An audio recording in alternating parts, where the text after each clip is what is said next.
Mr. Wumble and the Dragon. Mr. Wumble was sitting in front of his fire, reading a book of fairy tales. When he read a story about a fierce dragon with fire pouring out of his nose, he turned pale and his hair stood up on end. When he came to where the prince rescued the princess from the fierce dragon, he cried tears of joy. Then he read how the prince married the princess and lived happily ever after, and he was so pleased that he danced a little jig around the room. "Oh, how I wish I could have an adventure," cried Mr. Wumble, feeling sorry for himself. "Mr. Wumble, you forget yourself," said his parrot. He could only say 3 things, and that was one of them.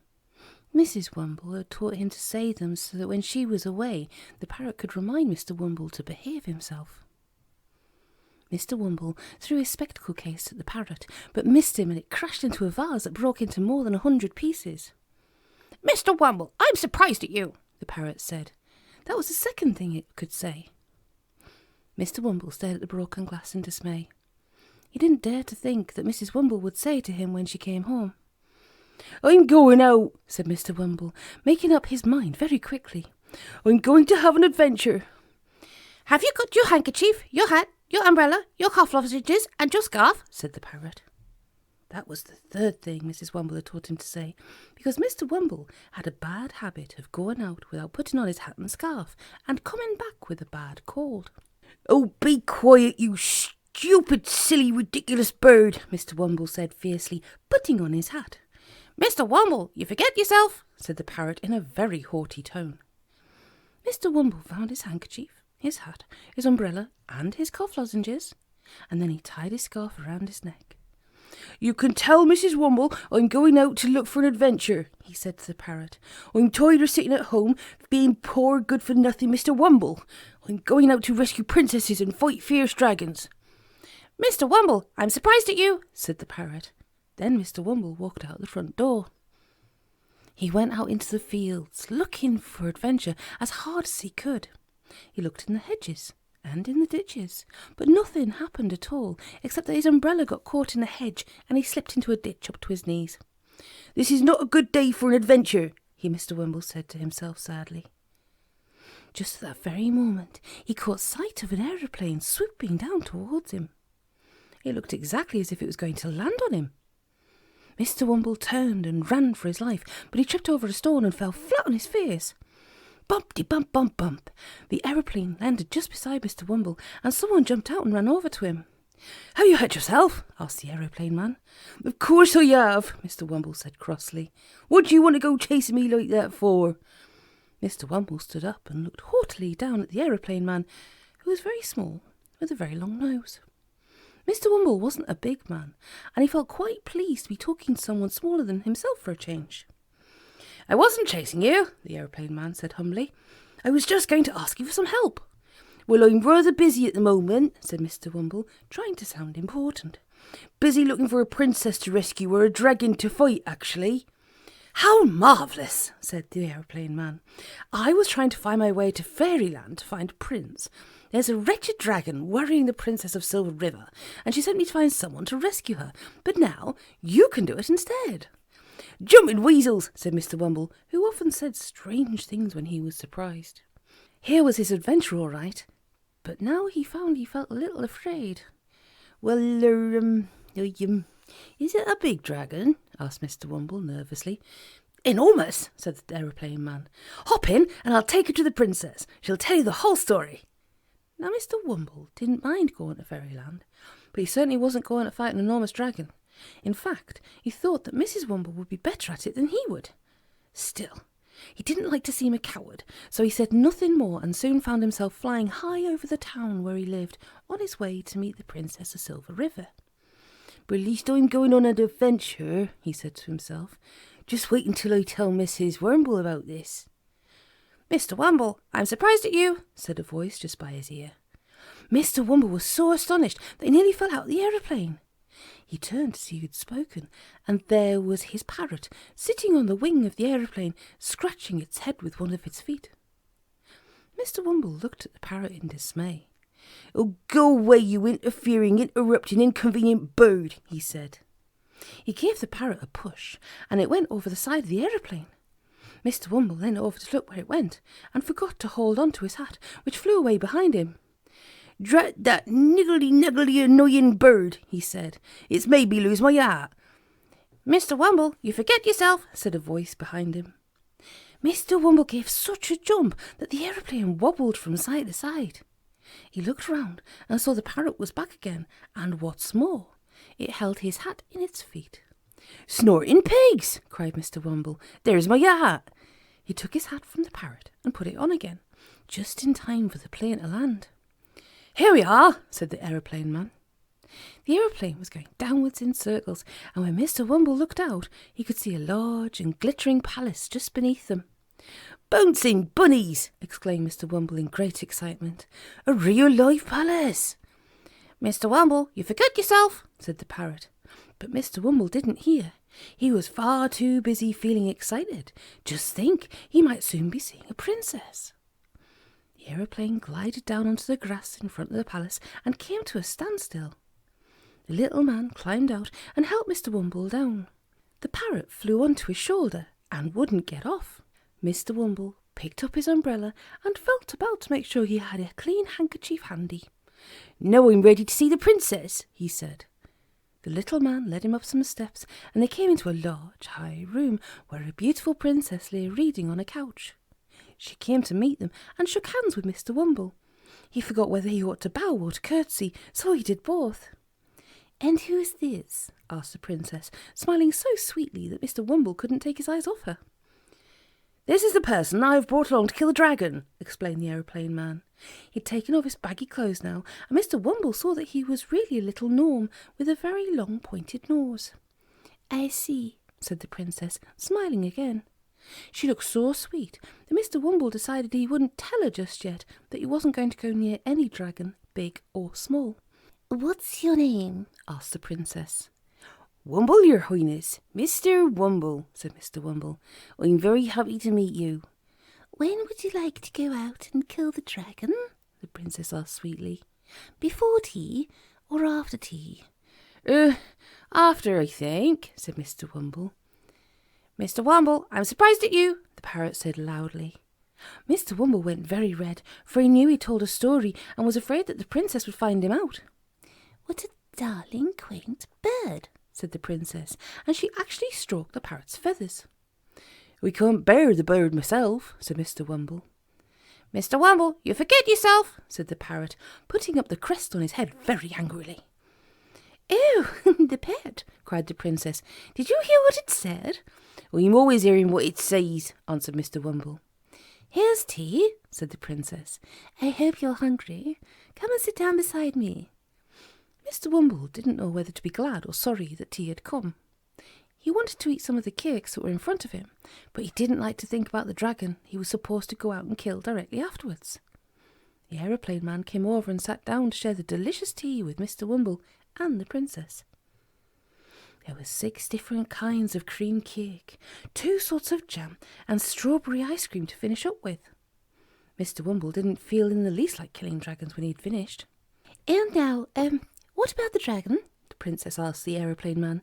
"Perhaps you'd like to take Mr. Wumble to the hill where it lives, Longnose." Longnose said he would, and Mr. Wumble began to feel even more uncomfortable. "I don't like to trouble you," said Mr. Wumble. "I'm sure I could go by myself if you told me where to go." Of course, Mr. Wumble was hoping that he might be able to run off and hide somewhere, if only they'd let him go off by himself. But they wouldn't. The princess came with him as far as the gate and told him she'd take care of the parrot till he came back. "And if you don't ever come back, I'll be very kind to the parrot. I promise you," she said. Mr. Wumble swallowed hard. "Have you got your handkerchief, your hat, your umbrella, your cuff lozenges, and your scarf?" the parrot said suddenly. Mr. Wumble felt about for his handkerchief and his cuff lozenges, tied his scarf more tightly round his neck, and checked his umbrella. Come along, said the gnome, and with the princess waving them goodbye, they set off in search of the dragon. We shall soon be there, said the gnome. I do hope you can kill this dragon. It can scorch you to a cinder if you're not careful, so you must look out for his fiery breath. Jumping weasels, said Mr. Wumble, feeling very shaky about the knees. Mr. Wumble, you surprise me, said a voice, and there was the parrot flying just above them. "Drat that meddlesome, miserable, muddling bird," cried Mr. Wumble. "I can't get rid of it." The parrot settled on his shoulder, and Mr. Wumble had to put up with it. They all went on till they came to a hill.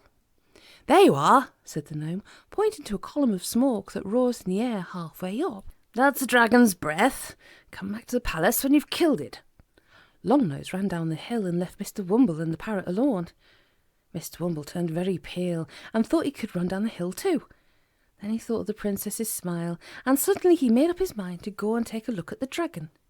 Perhaps he could kill it somehow, but he'd have to look the other way if he did. Mr. Wumble wasn't very much good at killing things anyway. He hadn't gone very far before he heard a most peculiar noise.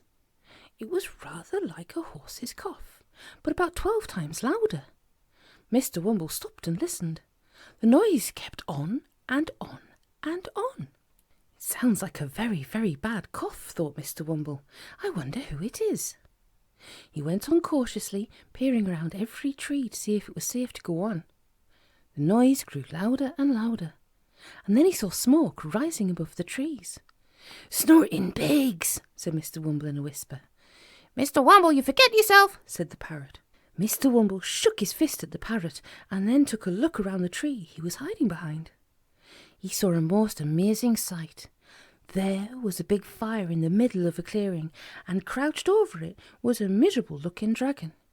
He was shivering from his head to his tail, and was making the strange noise that Mr. Wumble had heard on his way up the hill.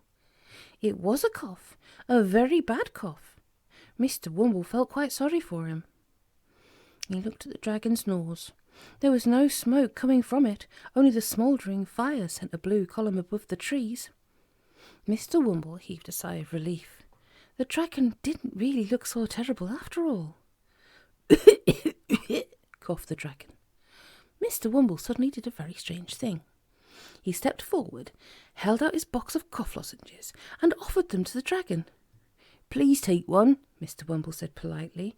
"They're very good for coughs." "Thank you," said the dragon in a hoarse tone. He put out a clawed foot, neatly took a lozenge from the box, and popped it into his mouth. Oh, it's very good," said the dragon after a bit.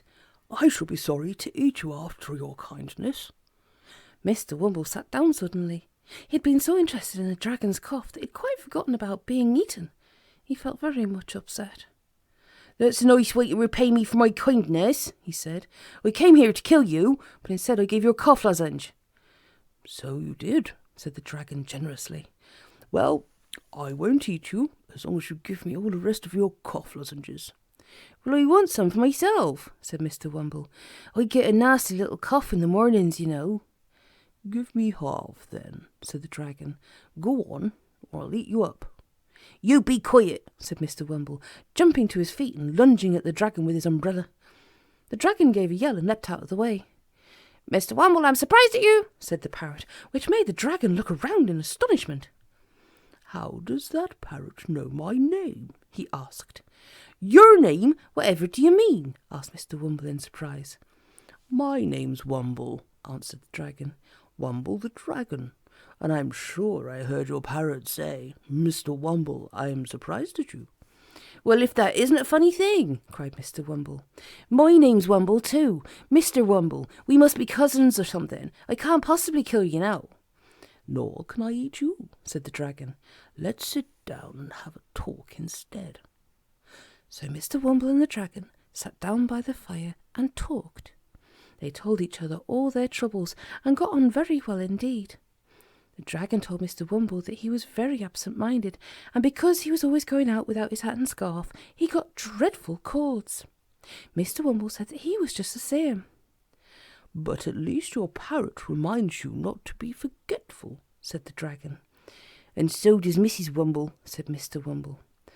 "Well, what do you want a parrot for as well?" the dragon asked in astonishment. "I don't," replied Mr. Wumble, shaking his head gloomily. "Mrs. Wumble is quite enough." "Would you give me your parrot, then?" asked the dragon eagerly. "It would be so nice to have something that called me Mr. Wumble and reminded me of all the things I forget." Mr. Wumble thought for a moment, and then suddenly had a splendid idea. "I'll give you my parrot and half my cough lozenges if you'll do something for me," he said. "Oh, anything, said the dragon. "Well, look here," said Mr. Wumble. "I've always wanted to be brave and splendid, but somehow I've never been able to, and Mrs. Wumble scolds me dreadfully. Now, if she thought that I'd actually fought and conquered a dragon, don't take offence now, she'd be so astonished that she probably wouldn't dare say another cross word to me ever again. If I could get her ear somehow, I expect the princess could manage it, and you'd let me pretend to fight you. Mrs. Wumble would think I was the bravest, strongest man in all the world." "No, I don't want to," said the dragon. "I don't like the idea of you fighting me. You might get excited and forget and stick a sword into me or something." No, I promise I wouldn't," said Mr. Wumble. "Do be a sport, dragon. I'd give you my parrot and all my cough lozenges, if you like, but do say you will." "Oh, all right," said the dragon. "We'll meet at the bottom of the hill tomorrow morning at 10 o'clock. But you must give me your parrot first, and the cough lozenges." "Here you are," said Mr. Wumble in delight. He handed the box to the dragon, and then placed the parrot on the dragon's shoulder. It didn't seem to mind a bit. It seemed to like the dragon much better than it had ever liked Mr. Wumble. It nipped the dragon's ear very gently and spoke to him. "Have you got your handkerchief, your hat, your umbrella, your cough lozenges, and your scarf?" it said. The dragon smiled with pleasure and said goodbye to Mr. Wumble with glad tears in its eyes. Mr. Wumble walked briskly back to the palace, feeling very pleased with himself. When he was taken to the princess, he bowed very low and kissed her hand. "Have you killed the dragon?" she asked in great excitement. "No, but I've arranged that we shall have a fight tomorrow at 10 o'clock, answered Mr. Wumble, banging his umbrella on the ground. "I will conquer that fearsome dragon or die in the attempt." "Oh, you brave man," said the princess. "What do you ask for in return for all of this?" "I ask that my wife, Mrs. Wumble, may be fetched here to see the fight," said Mr. Wumble. "But don't you want a palace or anything as well?" asked the princess in surprise. "We usually give a palace or a castle and bags of gold to people who kill dragons." "Oh, well, I'd like a palace," said Mr. Wumble, "and a few bags of gold would come in useful." "Very well," said the princess. "It shall be done." Mr. Wumble was so excited that he hardly knew what to do. To think that he, ordinary Mr. Wumble, was having an adventure with a princess, a dragon, bags of gold, and a palace all mixed up together. At 9:30 the next morning, Mr. Wumble watched the aeroplane go off and fetch Mrs. Wumble. At 5 minutes to 10, it was back again. Mrs. Wumble climbed out of the aeroplane and stared around at everybody. "Where's Mr. Wumble?" she said in a stern voice. "He broke one of my best vases yesterday, and I want to ask him how he did it." "Oh, you can't ask him now," said the princess. "He's getting ready to fight a dragon. See, he's putting on armour and trying his sword and shield." Mrs. Wumble looked. She could hardly believe her eyes. Mr. Wumble was feeling tremendously excited. The gnome had brought him some shining armour to put on, and he was having a lovely time strutting up and down, waving his sword in the air and shouting fiercely and loudly in a voice that Mrs. Wumble had never heard him use before. Just at that moment, a roaring noise was heard from the hill, and everyone trembled. It was the dragon. "Do not fear," shouted Mr. Wumble loudly. Another tremendous roar came from the hillside, and a puff of smoke went up in the air. "He's breathing out fire and smoke!" cried everybody in terror. "Oh, I will protect you all!" shouted Mr. Wumble even louder. "Oh, isn't he brave?" said the princess to Mrs. Wumble. Suddenly the dragon leapt into sight, gnashing his teeth so it all sounded like crashing rocks. Mr. Wumble felt a bit nervous. The dragon was looking very fierce, and Mr. Wumble hoped the dragon wouldn't forget he was only pretending. The dragon roared again and jumped up very high in the air. Mr. Wumble thought the dragon was overdoing things. "I ought to have given him the cough lozenges afterwards, not before," he thought. "He may think I'd make a nice breakfast and forget all about my kindness yesterday. Well, if I'm going to be eaten, I might as well give the dragon a few jabs first." Mr. Wumble dashed forward and lunged at the dragon with his sword. He leapt about, shouting and lunging all the time, keeping out of the way of the dragon's mouth as well as he could. The dragon dodged about and kept jumping high in the air, which was very annoying. Mr. Wumble jabbed at the dragon once it came down just beside him, and it pricked him. Ow! Yelled the dragon. Then he turned round and put his mouth close to Mr. Wumble's ear. If you do that again, I'll eat you, he whispered fiercely. I thought we weren't going to pretend to fight. Sorry, said Mr. Wumble, glad the dragon was pretending after all. Come on, let's dodge around each other again. Off they went again, while the watching people cheered and shouted, groaned and clapped as loudly as they ever could.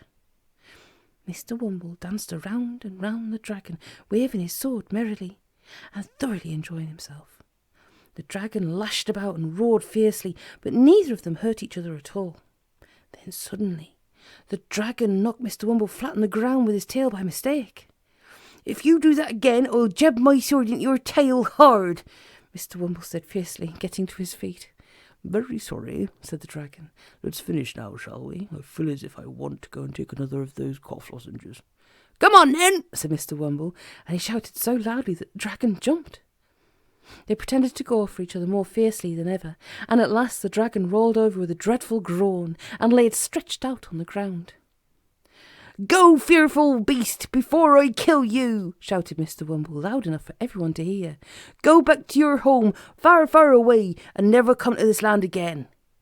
At once the dragon got up and galloped away at a great pace, groaning as it went. It went on and on and on, until it could be seen no more. I hope my cough lozenges will really cure his cough, thought Mr. Wumble to himself. He had fancied heard it coughing as it ran away, and then he heard everybody cheering loudly, and Mrs. Wumble flung her arms around his neck. Oh, my brave, brave Wumble, she cried. I'm so proud of you. I won't say a word about that vase you broke. I should think not, said Mr. Wumble in a stern voice.